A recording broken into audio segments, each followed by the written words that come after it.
My name is Stephanie. I work in Atlanta, Georgia. I'm actually from far away in Houston, Texas. But I lived up in the Northwest for many years, and graduated from the Evergreen State College and did a lot of organizing work with Marcy and other folks from ROP. One of my great mentors was Dan Leahy, who was a big fan of Rural Organizing Project. And so I've been able to stay involved with you all and really excited to be here tonight. I work with an organization called Project South. We're based here in Atlanta, and we're a long-term organization started in the 80s, really a civil rights organization, popular education organization. We think of ourselves as a social movement building organization and institution. Here in the US South, it's a Black-led multiracial organization. We root in local community organizing. We do regional power building work with people's movement assemblies. And we also connect to global social movements and try to build and learn and build those bridges as well. So we're building, like you all, a lot of parallel infrastructure. And so I know we're going to get into that a little bit tonight, but sites and sanctuary spaces, land projects, radio stations, super excited to see that on the map. And yeah, we'll offer what we can and hopefully can contribute to you all's thinking and practice in this really important but dangerous and challenging time. So much, Steph. I'm excited to dig into all of that with you. Nadine, will you introduce yourself? Tell us a little bit more about you. Sure. I'll just reiterate, thanks to everyone for having us tonight and for the perspective on Syria. I really appreciate that. I remember being in Egypt working with some Syrian activists 12, 15 years ago and thinking about how to prevent what was out of our control at that point. I think the day we left was the day that the war really started full blown and there wasn't any going back. Which points out why this call is so important. So I really am glad that people are here, and there's a large number of folks invested in thinking about what we can do to work on some of the issues that are facing us right now. My name is Nadine. I use she, her pronouns. I work with a bunch of different groups globally. One of them is Beautiful Trouble. And if you're interested in resources for creative activism and trainers and facilitator resources on strategic planning, innovation, stuff like that, please check out the website. Some of the things are in 9 languages. Most things are in at least 4 languages, beautifultrouble.org. And then I'm actually calling in from Montgomery, Alabama, where I am in a workshop with a bunch of nationally based trainers in the United States, part of a Horizons project called Growers Guild, also part of something called Hope PV, or Harnessing Our Power to End Political Violence. And maybe we'll talk about that. There's some great resources there that you probably are already using.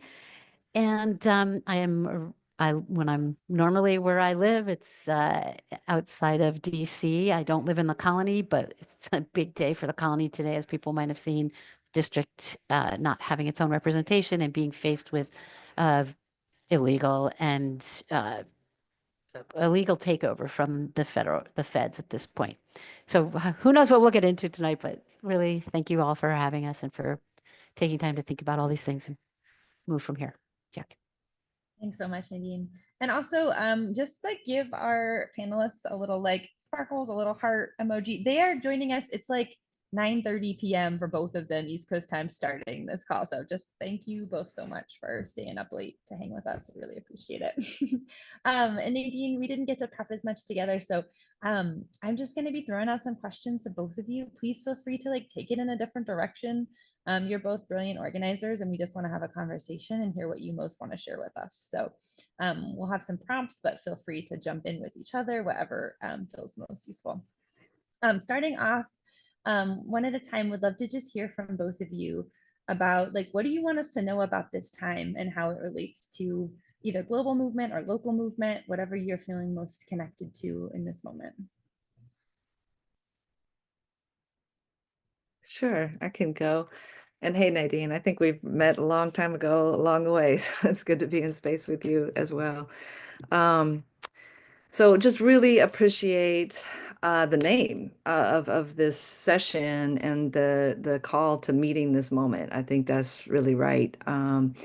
And we have to meet our people. We have to make sense of what's happening. We have to be brave, and we have to really chart a way forward. And so I want to talk about a few things, but I want to offer a bit before I do that. I want to talk later about collective noncompliance, because that's something that I think we can all do from every position that we're in. So whatever community, whatever geography, whatever role we're playing, I think that we can start to coordinate and think together about collective noncompliance in this moment. But first, let's talk about this moment and think about it. And I think I want to talk a little bit about the climate crisis and rising authoritarianism and what we call fascism in this that these are the contexts that we're organizing inside of at this time. And this is 2025, and for Southern movements, we're commemorating the experience, the deep devastation, and the resistance that followed Hurricane Katrina in 2005. And so folks probably remember it, but maybe have different experiences remembering it. But that was when, for us, racism and poverty were exposed in this 21st century moment in a new way, in a really, really incredible and devastating way. I think also the predatory nature of the state showed itself. And so we've been really reeling since then, and also reshaping our social movements, our community organizing in the aftermath of Katrina. So that internal displacement, the martial law, the land grabs, the privatization of civic and public institutions like hospitals and the entire public school system, we learned right on the front lines. And for myself, over 20 years ago, really shaped my generation of movement leadership, my own organizing, and really informed, what we now call disaster capitalism, but really what became a blueprint for climate disaster that has, of course, now become more frequent, more intense. And someone who emerged from that moment is Colette Pichon Battle, a good friend and partner in the Southern movement work. She's a Black Southern leader out of Slidell, Louisiana, and she was at Scott's conference, the 22nd Century, back in 2023. So I was thinking about that as I was preparing, and she really named it that climate exacerbates and accelerates the rise of fascism and authoritarianism. And that, I think, is what we really feel and see. There's also a lot of opportunity within that. And so that's what I want to get to as we talk tonight. But I want to lift up, and especially tonight, and as Hussam was speaking, 9/11 was another blueprint for much of the legal apparatus that's been activated to expand the police state, to increase mass surveillance, to criminalize protest, organizing, and movement work that we do. And I just want to lift up today Mahmoud Khalil, the Palestinian organizer and former Columbia student who's been detained and arrested by Department of Homeland Security, being held, to me, very strikingly in Jena, Louisiana, where so much racism and so much brutality has happened. So they're going to make an example of him and probably others, but we know that these moments are about a larger pattern. So I think as we read and understand rough news, how do we make sense of it? How do we understand it within a larger pattern? How do we connect it to previous moments in history? How do we connect it to other parts of the world? And so I think that's really important to us, that we learn from history and other social movements. And what we have learned after Katrina, Hurricane Maria in Puerto Rico, the fires in the Northwest, every other disaster, we've been saying for 20 years, no one is coming for us. We have to build the systems to save ourselves. We have and know what we need, but we need to learn from abolitionist movements about how to resist and dismantle the police and prison state, from the growing climate movement, from young people, from our elders, to really engage this moment. And I was actually just in Montgomery, Alabama. So this is good synergy. And we were in a People's Movement Assembly, the bridge crossing from 60 years ago, the Jubilee Bridge crossing, the Edmund Pettus Bridge in Selma, Alabama, was this weekend, was yesterday, and we were there in an assembly at a local sanctuary, a church that had been taken over many years ago and turned into a community space. And we were talking with folks, and a friend and co-organizer from the Southern Rural Black Women's Initiative. So she works rurally, and that group, you know, y'all should be in sister relationship, even deeper than you might be now. But she said, and we were saying to each other, what do we say to our folks when we're on the ground? And it's like like Katrina, when we say no one's coming, we have to build our own. I think we have to say right now, we're not going back. There's not something we're going back to. And a lot of us are going to get hurt, and be strained and be in danger in this moment.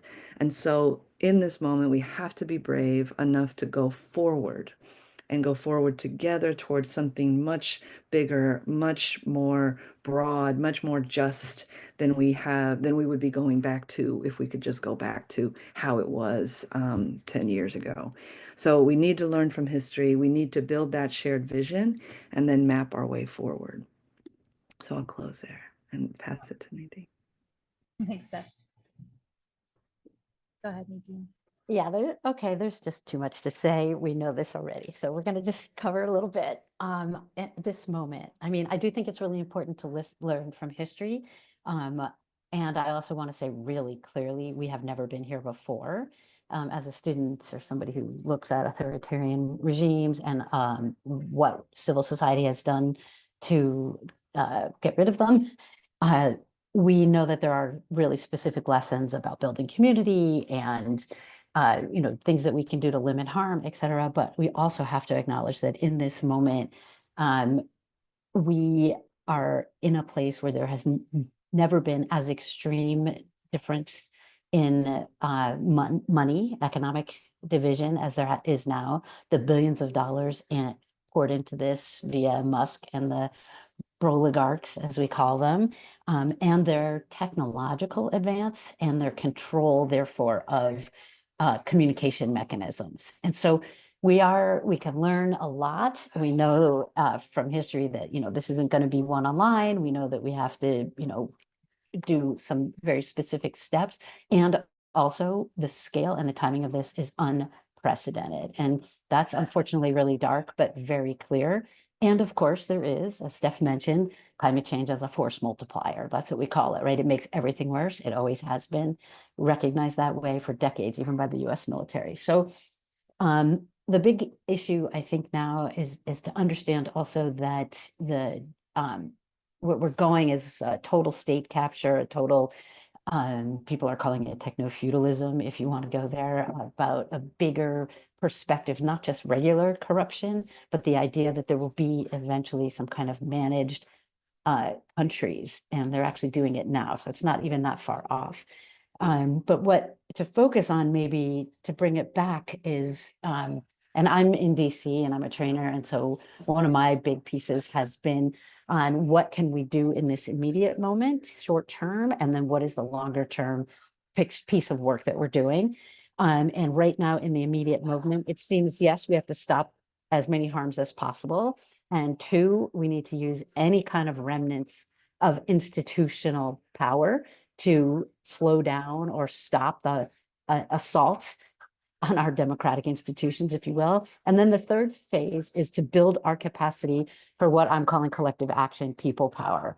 And that is actually where I've spent most of my life working as a trainer or facilitator, someone who works with people globally on building our collective ability to determine what our future looks like. And so I really think in this moment, we have to acknowledge that we have failed to build a big enough tent or build big enough group to even get people, or a big enough motivated group to get enough people to turn out and vote. And there's no indication that that is changing anytime soon. That I'm of the opinion that we're not likely to have, I'll use the word functional elections, even in 2 years, never mind in 4 years. That seems completely off the table to me, unless something significant changes. And so, and I believe that in the short-term moment we have, which means for me, by the end of any potential leverage that the electeds could have on what happens, which I would put as the end of this week with the fiscal cliff looming on the Friday the 14th. Although some of you may also know that, you know, half of the Congress goes home midweek if they succeed in passing something. But there's no more leverage that they have if they can't understand how to work together as electeds to wield power, to stop the nominations, to stop going along with any of the processes of the government. And of course, we're in a really bad place anyways, because if we do manage to hold our own and stop the funding from going forward, this is exactly what Musk and Trump and others want. They want the government to shut down. They want to destroy our institutions to proceed on what people call state capture, so that once you've destroyed everything, then you can build up in a different frame, and you can build it up in a way only with loyalists, in a way that actually allows some functioning only through severe corruption. And this is where we see a lot of pushback in other parts of the world. And so what I think we have to ask ourselves, and people around the country, many of whom are not paying attention, right? The state of the world is that those communities that have high levels of federal workers being fired or repercussions for cut programs are up in arms about this. They're up in arms about losing civic institutions, about losing their jobs. The rest of the country, there's probably 35 million conservatively thinking people who voted for Trump, who are happy that they voted for Trump and are cheering on the destruction of the system.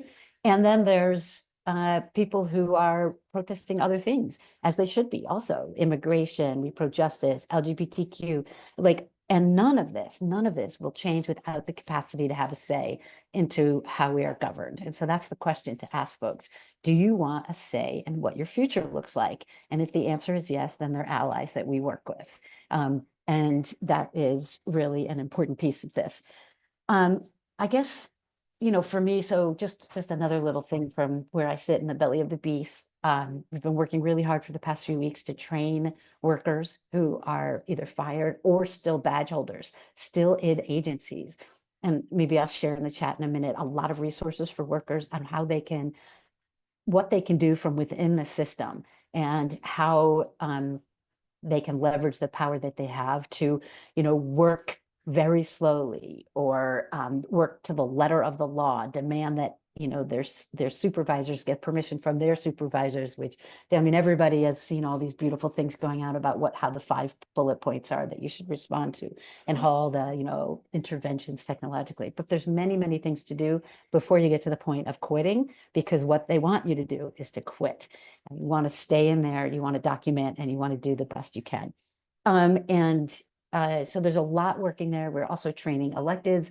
Again, I think we have like 3 or 4 more days to work with them, and then we're transitioning to a longer term perspective and a practice whereby we train everyone up in collective power, or the capacity to do noncompliance at some level, to leverage economic power, et cetera, et cetera. So I guess I'll just stop there, because there's a lot to talk about, and we have a short amount of time.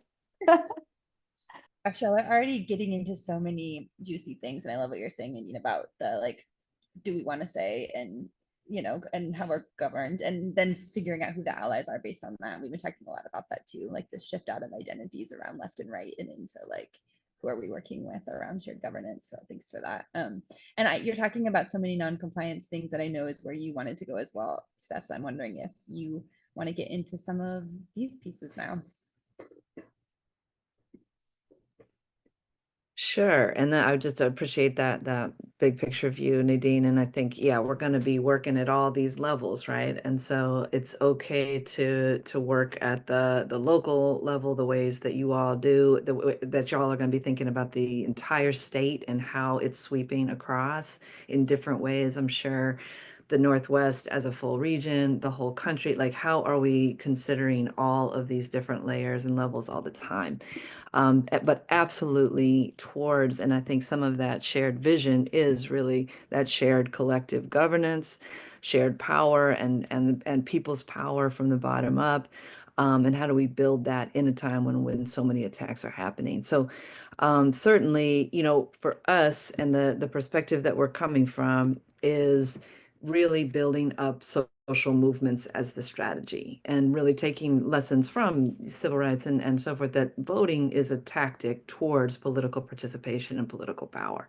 But how are we wielding and exercising political power at every level all the time, even as we are contending with this level of regime and state capture, as Nadine said, and the kind of so I do want to say the kind of, because y'all mentioned it, the subversion of civic institutions. Like, we have to watch out for and know that that's been happening since Trump won, and of course before that in the dismantling of all public infrastructure, but the subversion of civic institutions. And so looking out and kind of for the key words, that we're going to hear and have been hearing, where even the Office of Civil Rights has been subverted to become a protection for discrimination, in a broad sense, right? So individual liberties are going to be protected over collective rights, right? The religious freedoms are going to be, absolutely determined by a Christian supremacist and nationalist agenda that's happening. These are tenets that I talked about with you all at a ROP gathering back in 2017. These have been in the works, right? And this is the long view. And then rights of conscience, and the rights of conscience units that have been set up inside of these Office of Civil Rights. We're going to have to look for that in our states. And from the South, we look at states' rights, right? Like that, the states' rights is always what gets used. So it's going to be, we imagine that there's going to be a lot of play and back and forth and toggling between federal authority and then states' rights holding on to particular ways. And we're watching that in Texas and, of course, across the South in all these ways. These rights of conscience, though, is that if a person or a business deems a person or a book or a space to go against their religious or individual beliefs, they can discriminate, block, and eliminate. And that's a very dangerous precedent. And that's rooted in some Jim Crow apparatus business. I completely agree with Nadine that this is a new moment, and this is at a speed and scale that we have never seen before.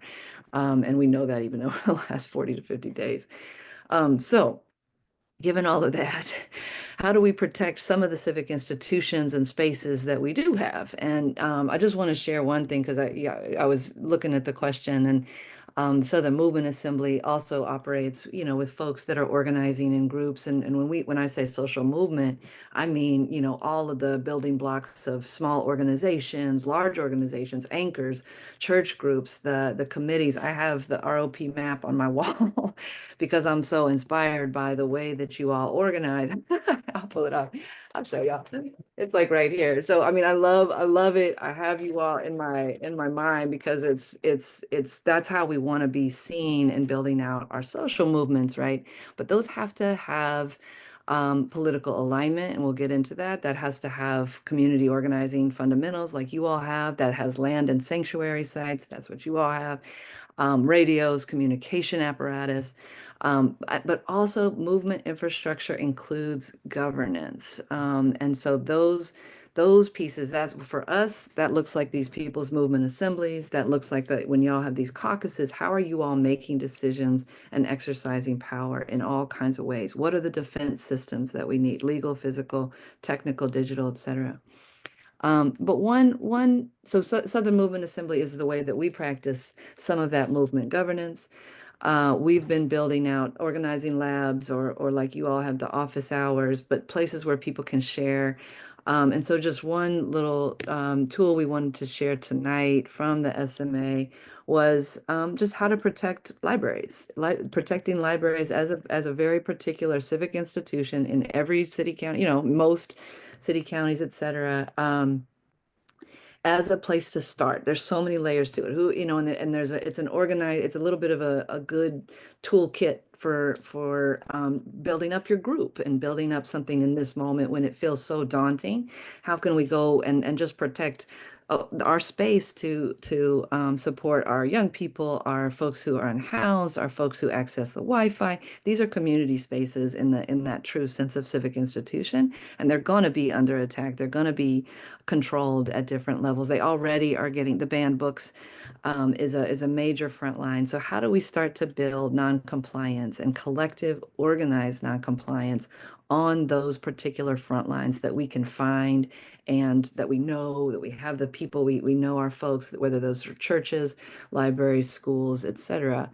So that's what we want to offer and just be thinking about with you all and others, that we not surrender what has not been taken yet. So we don't surrender our spaces, our values, our dignity, our people, but not just in individual acts, but in a kind of organized noncompliance that we can really build on and sort of build those power muscles. And so part of that there's a couple steps in that, but first just assessing and determining your position.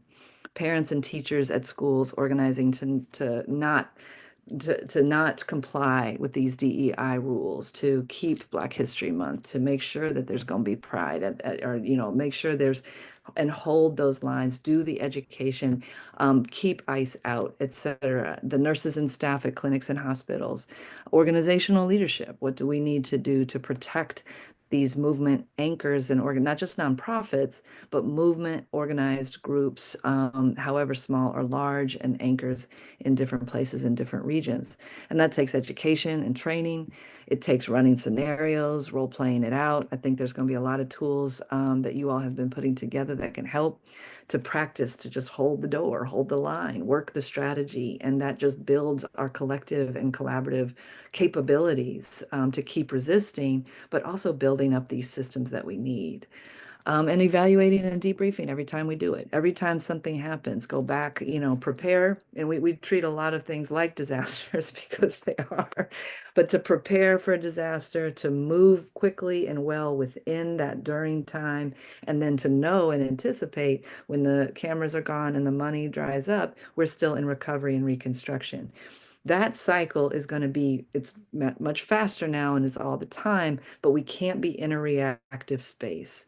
We have to build up these systems, these muscles, these roles. One thing that we've learned in direct action over the many years in rapid response and in just general organizing is going to be division of labor, clarity of roles, who's doing what, asset maps y'all are probably doing this already, asset maps in each of our communities. Who's got what generator? How are we building preparedness plans? What do we do when the Wi-Fi goes down? What do we do when the cell phone towers go down? Like, let's run those with each other, right? Not by ourselves, but with 5 to 10 folks that we're going to keep moving with.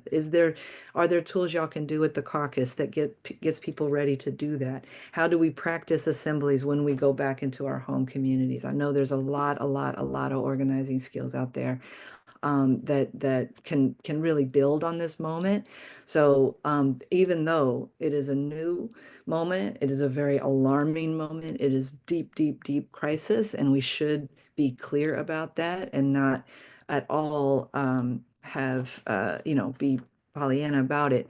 We do have to go slow and steady and build for the long haul at the same time. And I think that rural communities know that. I think Southern communities know that we can do it, and but we have to coordinate, and we can't do it isolated, because that's also the way a major tool of fascism is going to be to divide. And I know that's a question coming up, is how do we deal with conflict?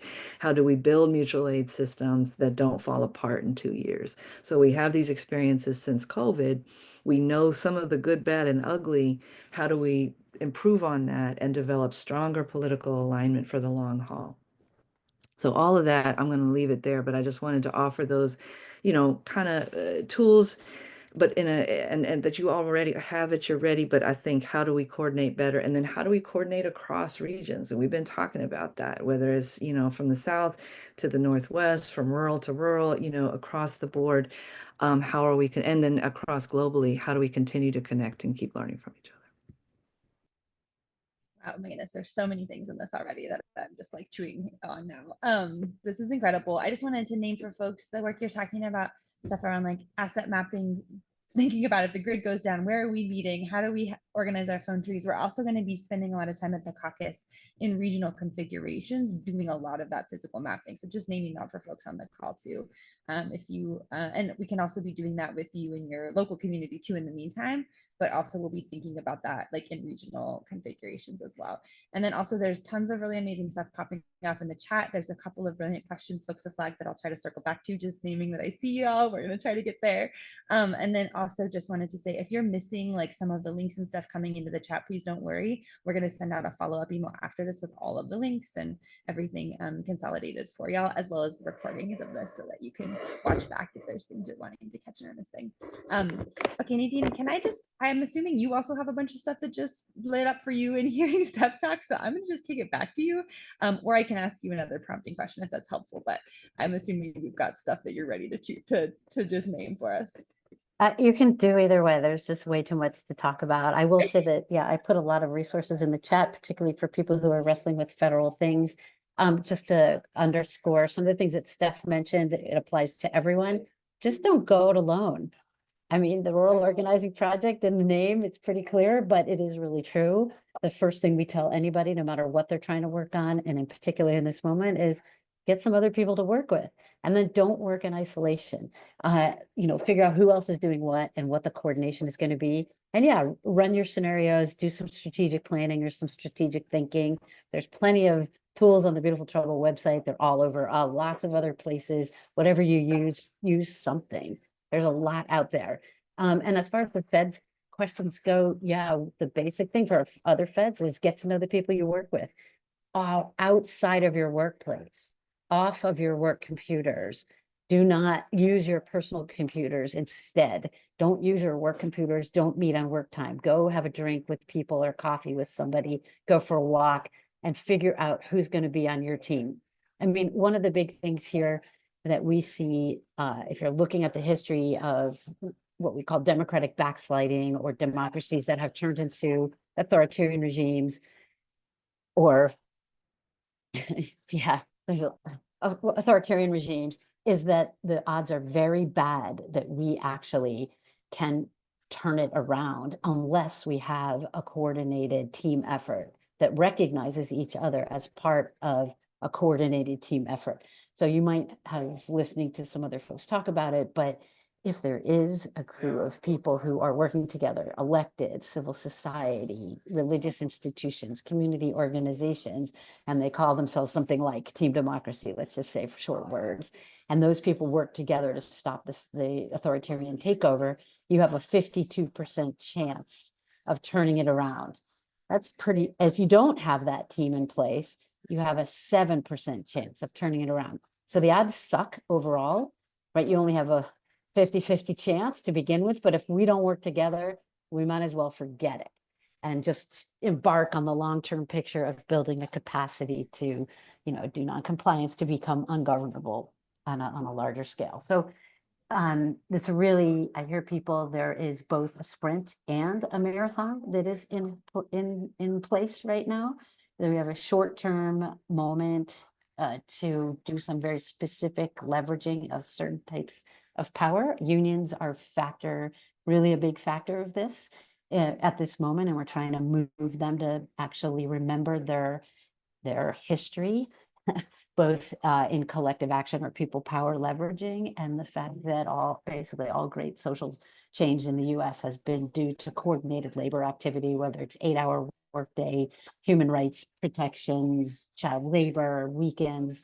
And so we need to really leverage that. If you want to organize fast, you get with people who are already organized. And that might be, spiritual and religious institutions, labor unions, et cetera, groups like yours that are already organized. So we really got to move that and use it what we can.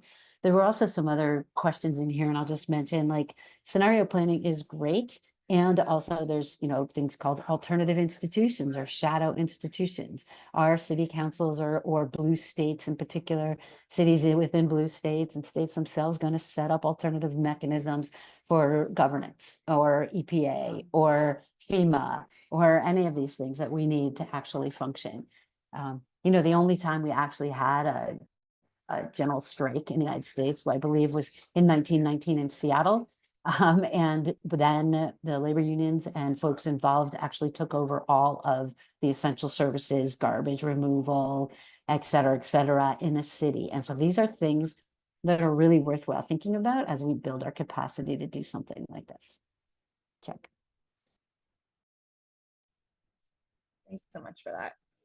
Librarians in the chat are saying, reach out to us, talk to us about what's going on. We know which libraries in our districts are in crisis. So as we're talking about these civic institutions and thinking about where to begin, that's one place to start, as folks are naming, and we can help you do some of that strategizing too. One of the things that I know that you are already starting to kind of pull up these threads is thinking about, like, which civic institutions are worth defending and prioritizing right now? Where do we start thinking about building alternatives? What do those alternatives need to look like? How do we decide with other folks in movement what's worth saving, what's too far gone? How do we navigate our disagreements around strategies?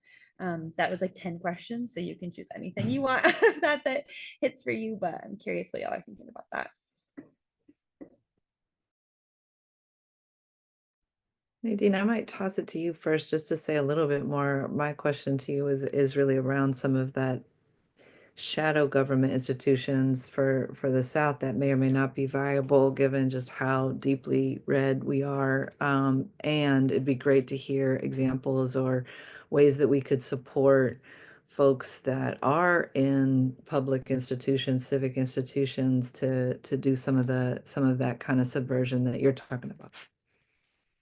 Oh, there's just not any easy answer for any of this, right? So those folks who are watching the news see that DC, the District of Columbia colony of the United States, is under attack most directly, right? And there's a new formation there called Free DC, for example. And there's been, 600-700 people being trained up every day, not every day, every week for the past few weeks, for the past month, 6 weeks. And it's a very structured organizing model. So it's neighborhood by neighborhood, ward by ward. We have wards, not districts. And akin to what you would use in a labor situation, like a Jane McAlevey style thing. And, it's possible you could do that in a city like Seattle or Portland or something like that. And then make sure that you actually have power to make the changes that you want and potentially set up alternative institutions. We're using the words alternative rather than shadow, given the implications that they're not real, right? So a lot of people are talking about it this way. Yeah, so I don't know that there's something specific right now that we could talk about, but social media is full of the alt institutions and those folks, and Park Service and EPA, and you name it, DOL, taking on some of the roles. But it would be great, right, in the future if we end up funding some of the changed institutions and being able to incorporate. And as Steph says, we have to do it for ourselves. And this is going to be a real important thing. And I anticipate that we'll see, some of these things will pop up, particularly in places like DC, hopefully very soon. No, that's super helpful. And I think maybe something that y'all could be thinking about with the caucus and is really doing that assessment in your counties and communities. Like, what are the institutions worth saving here? Like, which ones do we already control pretty well because it's got a great community board, or we've got this going on? I mean, y'all have a different setup around public utilities and those kind of things. Like, what are the systems? Where is their public transportation? Don't worry if there's not good public transportation already. Don't protect that. Set up something else. Like, start to think outside the box. It's like really just do the assessment county by county. Y'all, that's how strategic y'all are situated across your state. And each county, I'm imagining, has a little bit of a different character. So the beauty is going to be in the coordination and learning from each other.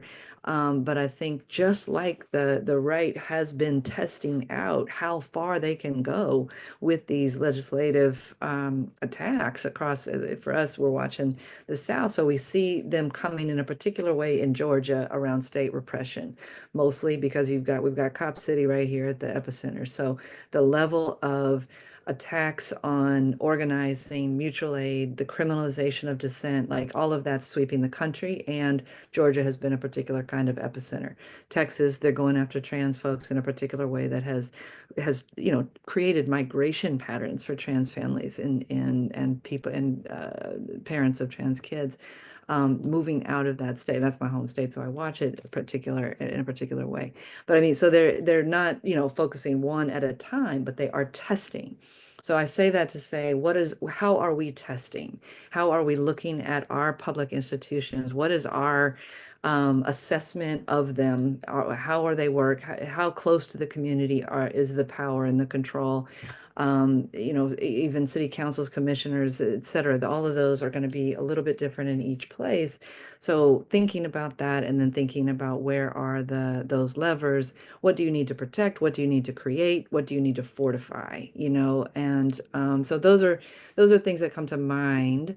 But again, you got to start with building up the groups and the organizations that can then hold that. So we definitely can't do this alone. We can't do this one small group at a time. We really do have to do this in some level of organized coordination. And that is difficult. And as folks were saying in the chat, are we building with folks that are Democrats and or Republicans. And it's like, yeah, I think now's the time where that is less important. Like we've been building with Trump voters for years. It's like we build with we build with folks differently. Like let's actually move folks that are going to get hit by gas prices and all this other stuff.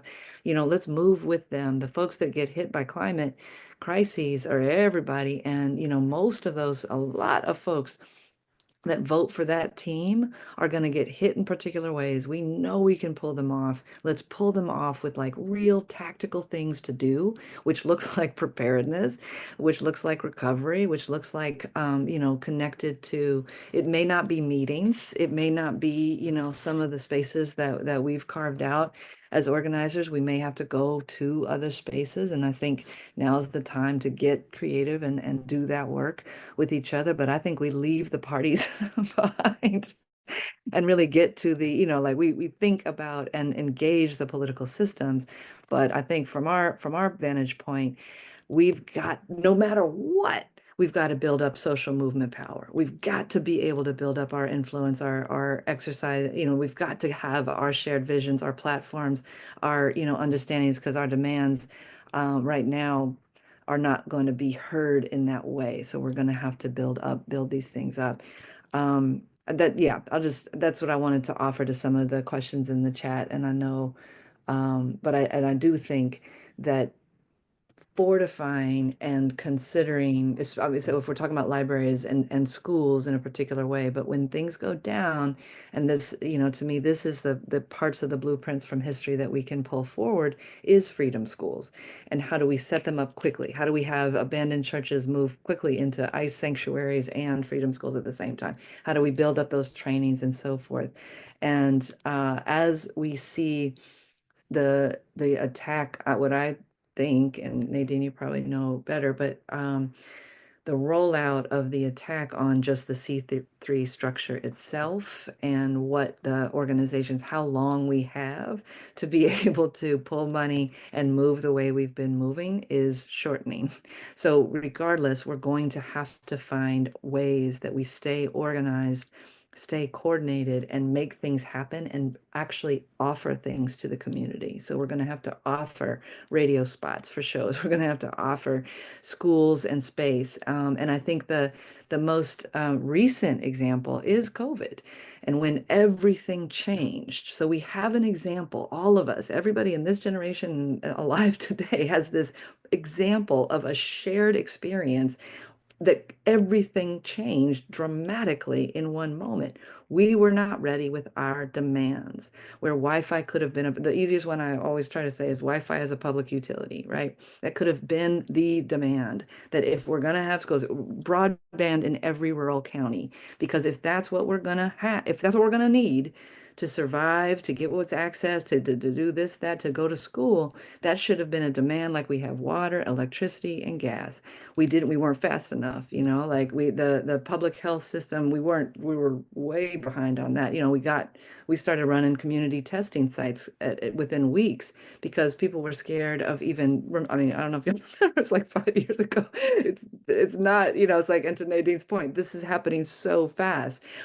And we can remember this shared experience and get ready, regardless of party, regardless of even political stripe at this point, and start to build into these offerings and spaces where people can build up that muscle for governance.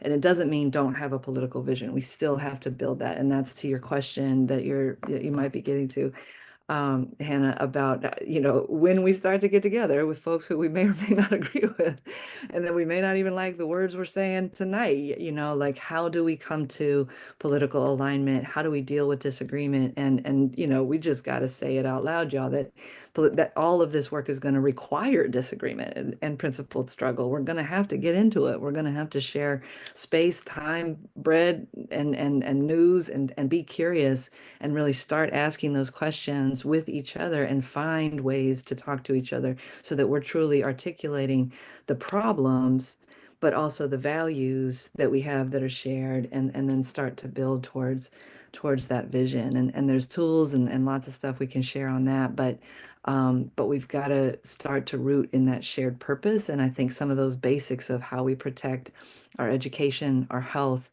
our ability to move around, all of those pieces that y'all are, you know, are going to assess in terms of the civic institutions and then build in terms of what you need. Yeah, I'll just add one more thing that's really critical. I mean, we're in this position not just because people didn't engage or were registering a dissent, it's because there wasn't a vision that people liked. But we're not going back, not only because we can't go back physically, monetarily, we're just not going back, but also because the system was broken and hasn't, or works perfectly for the 1% and not the rest of us, depending upon your frame. And so it's, you know, we need to provide an alternative vision, an alternative future that people can sign on to. There has to be something else. When we look at history, as we started off with this call, you know, the political parties are not often the ones that provide a way out of an authoritarian structure. We're talking about organized civil society, and it's not the political parties. And in this country, it's certainly not going to be these two political parties because people are fairly disgusted with both of them at this point. And like I said, we have a few more days where maybe the electeds will have some power, but I really don't see that there's a way for them either to leverage Article 1, which does give them legislative authority. However, there's no enforcement mechanism. So even though the courts have been on our side, the judicial branch is ruling, you know, you have to release the money, you have to rehire these people, very little of it is happening, particularly on the money front. And so and who's going to enforce it? There's nobody out there. So it's really important that we put out alternatives. We put out a vision of the future. You know, the idea of the shock doctrine, Naomi Klein wrote about it a lot, you know, that, and Thomas Friedman wrote that, you know, what gets picked up are the ideas that are lying around in moments of crisis. Same thing happened in Katrina. And so we needed to have our ideas lying around there so that they could get picked up and used quickly, and that we get we get invested in them for the long haul, actually. So it's not just, you know, there were a lot of things that happened during COVID that have been pushed back, whether it was a basic, like a universal income kind of thing, or an accessible healthcare, or even some Wi-Fi, or closing down, you know, closing down some highways so that the parks were more accessible to people. This stuff got done pretty quickly in a society that said it couldn't be done. And we need to have these proposals and frameworks and vision of how we take better care of each other, practically spelled out so that we can use them when we have the opportunity. Thanks, y'all. Wow, this is so juicy. And there's folks already strategizing in the chat box around like community, like around self-organized transportation, folks talking about postal service work. I just love where y'all are taking this and the ways that it's lighting up things for you. Excited to keep digging into this. One kind of last question I want to throw y'all's way is, you know, and you've already really started speaking to this in terms of like thinking about how we're bringing people in. One of the things we've been talking about a lot is like, doesn't matter what strategies we're using if we're not bringing folks in this moment, and really figuring out ways to build. And y'all have already been talking about like, we're offering things that are concrete. We're, you know, not just having our own kind of meeting spaces as we've been doing for so long. Like there's all of these different ways that we can transform and think about what it means right now to organize with folks in new ways. Are there other things that you want to add about that we haven't already named, that you feel like are important to share right now? Sure, I'll jump in. I mean, I think I'm using the word collective action or people power, but in order to do this, we need to train people or there's two things actually, political education and what it means to work together for a specific goal to achieve something. I mean, I already spoke about this surprising and lack of understanding of that within the electeds, the senators and the representatives, the unions who come from this background but have forgotten what they actually invested in and what kind of risks they took to make things happen. And then there's the training, we're doing this workshops with federal workers. And as one of them said to us early on, like, those people who work in the federal government, generally, especially those who stay there for 20 years, these are folks who want stability, who keep their head down. We're not activists. We're not out there to do this. And we don't know the history and we don't feel comfortable there. And so that kind of political education, how does people power work? What goes into making it effective? And how do we support people in taking increased risks to work together and to, you know, build across difference, of course, address racism, sexism, homophobia, and all of this. And also, what do people need to step into greater risk, whether it's risking losing their job, whether it's risking arrest, whether it's risking being ostracized from their, you know, religious group because they're trying to cross aisles. We need to put in place things that are going to support this kind of action and help people understand how they can embody and use, you know, democracy in practice, making decisions together. How do we practice working together to determine a better life? Because there's a lot that's not going to happen. And yeah, there's going to be some people who are like, nah, it's better with a dictator. It's much more efficient. I don't want to have to do all that work of being involved in my governance structures or whatever. But when you start pointing out to people what it costs them and how they're damaged by it and how they're limited by it, a lot of people are going to decide that that's not going to work for them. And we need to be ready to help them engage in healthy, appropriate ways for the long haul. Yeah, that I think getting ready, staying ready, and having these ideas moving and having these spaces is so critical. So I mean, I think the thing that I would circle back to as we're closing out is really where we started, which is looking globally as well, like, and making sure like this is not happening in a vacuum. This is not happening just in the United States. The United States needs this system and the administration and the tech and the finance world requires the genocide in Gaza to be happening. It requires these relationships, these imperial relationships with other places. And even though that feels very far away from our realities day to day, how do we make those connections more real?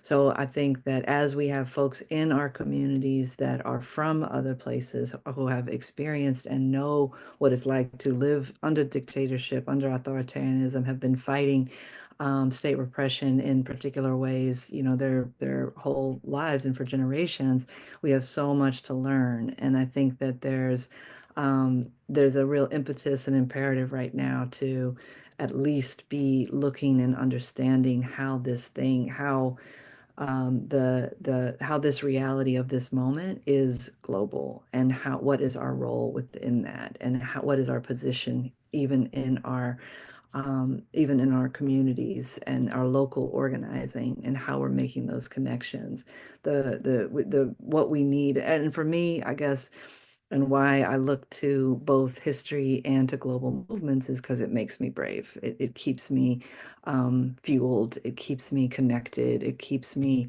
much more wide in my perspective. And so I think it's a part of the political education that can be actually inspiring, that we are stepping into a legacy. And I think folks are saying it, that this is our moment. This is what we've been training for. This is not a moment to run or to escape or to hide. And that's going to take courage. And we're going to have to encourage each other over and over to stay in it. And I see the work that you all do, and probably so much of what's going to happen in different communities as, and a major tactic is to increase fear, increase isolation, increase division. And so if we are looking at movies together and documentaries, if we're connecting to realities and the way that we started with just the real life story that Hassan shared with us, that can be a building block to understand our positionality in this global situation. And everybody knows that the US elections affects the rest of the world. And so I think we need to start flipping that and understand that every social movement around the global South and around the world can inform us, can inform and support what we're doing, and can provide us with our blueprints for a much bigger people's power movement and something with staying power and longevity, that we can then, connect decade to decade and generation to generation. And so I think that's kind of our task at hand, and so definitely to be alarmed, to be concerned, to recognize when we are afraid, but to not let that fear be a barrier, and not let that fear be something that burdens us or hinders us, but that we actually find a way to connect with other people, and their fear, and invite them into spaces that people can feel welcomed and active, so that we're not just creating spaces where we're consoling each other, but that we are really creating spaces that are organized and powerful, so that people can see that and continue to grow. So I think, yeah, who do we and how do we connect with the librarians and the postal officers and like the places where we see people in motion, and going and getting them and having a movie night and doing some study and doing some actions together, but all of the above, and towards a bigger vision. Because I think we're going to have to, there's going to be moments over this next period where we're just going to have to stay alive, and we stay alive better when we do that collectively. And then there's going to be moments where we have to be ready to put some ideas out there, like Nadine was saying, that we're going to have to activate some spaces that have been maybe somewhat dormant. But let's do that mapping now. And as things are gearing up and we are alarmed, let's do that mapping. Let's understand our terrain. Let's understand the assets in our community, and really invite them in, and be courageous. But let's not forget that we're not alone in this, and that there's global movements that can really, really help us shape today and our response. Wow, y'all. Thank you so much for this. Okay, like raise your hand if you really want to spend more time with Stephanie Dean, because I'm like, I have so many questions. There's so much more to talk about. So we need to figure out more spaces for this, because there's like a billion comments in the chat. I see y'all that we did not even get to touch into that are brilliant and thinking about like cultural organizing work. Nadine, I love that your culture eats strategy for breakfast comment. Like 100%. We're gonna need all the music, all the dancing together, all the creative ways we can think of to do this work in new ways. We were going to take a few minutes and talk about a little tool. It's called the Upside Down Triangle. It's a way of understanding people power and thinking about that. We're gonna go ahead. The ROP chat was in the staff. ROP staff was in the chat talking about like, we cannot stop this conversation. We're gonna like bring that back in later. So we're gonna send that to y'all and follow up, and also we can spend some more time with that in office hours. But Nadine and Steph, thank you so much for being with us and for just sharing what you're thinking and all of your organizing experience, and like deep love for this work and for your people, and that means so much. So thank you. Steph, we are actually, sorry, not Steph, Stephanie, ROP Stephanie. We are actually going to kick it to you to close us out. Thanks again, Steph and Nadine, for being with us.